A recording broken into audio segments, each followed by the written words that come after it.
الرحمن الرحيم مالك يوم الدين إياك نعبد وإياك نستعين اهدنا الصراط المستقيم صراط الذين أنعمت عليهم غير المغضوب عليهم ولا الضالين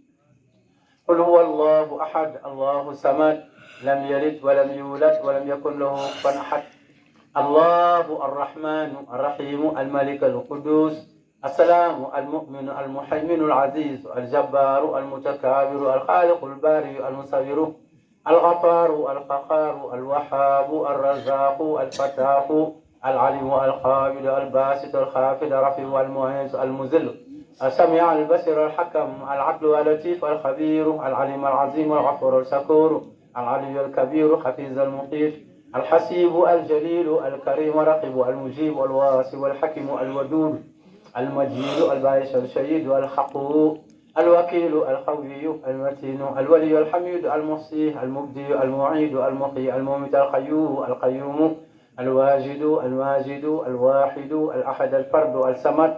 المهتدر المقدم المؤخر الأول الآخر الظاهر الباطن الوالي المتعالي البار التواب المنتقم العفو الرؤوف مالك الملك ذو الجلال والإكرام المستجم الغني المغني المني الدار والنافع النور الهادي البديع الباقي الوارث الراشد الصبور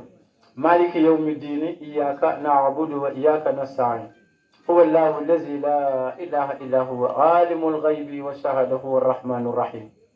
حسبي الله لا إله إلا هو عليه توكلت وهو رب العرش العظيم ربنا أتنا في الدنيا حسنة وفي الآخرة حسنة وقنا عذاب النار ربنا لا تسيء قلوبنا بعد إذ هديتنا وهب لنا من لدنك رحمة إنك أنت الوهاب الله لا إله إلا هو حي القيوم لا تأخذه سنة ولا نوم له ما في السماوات وما في الأرض من ذا الذي يشفع عنده إلا بإذنه يعلم ما بين أيديهم وما خلفهم ولا يهدون بشيء من علمه إلا بما شاء وسع كرسيه السماوات والأرض ولا يؤوده حفظهما وهو العلي العظيم بسم الله الرحمن الرحيم قل أعوذ برب الفلق من شر ما خلق ومن شر حاسد إذا وقب ومن شر نفاسات في العقد ومن شر حاسد إذا حسد قل أعوذ برب الناس ملك الناس إله الناس من شر وسواس الخناس الذي يوسوس في صدور الناس من الجنة والناس فسبحان الذي بيده ملكوت كل شيء وإليه ترجعون سبحان ربك رب العزة عما يصفون وسلام على المرسلين والحمد لله رب العالمين بإذن الله تعالى alhamdulilah macha allah kon nag ñu dégg ko comme ni ma ko waxee rek ñoo ngi ànd ak yéen ci jafe-jafe yi ci jàpp nañu ñu day suñu xel dal na daañu fanaan ak yéen tey ëllëg xam naa du ñàkk mbokk yi am na ñuy dem mais man damay yendu ba ngoon fanaan bër set nag ma tàggatoo ak yéen nag incha allah soog a dellu daara ji incha allah voilà mu ngi noonu incha allah kon waxuma ni am nañ yaakaar ci li ñu def de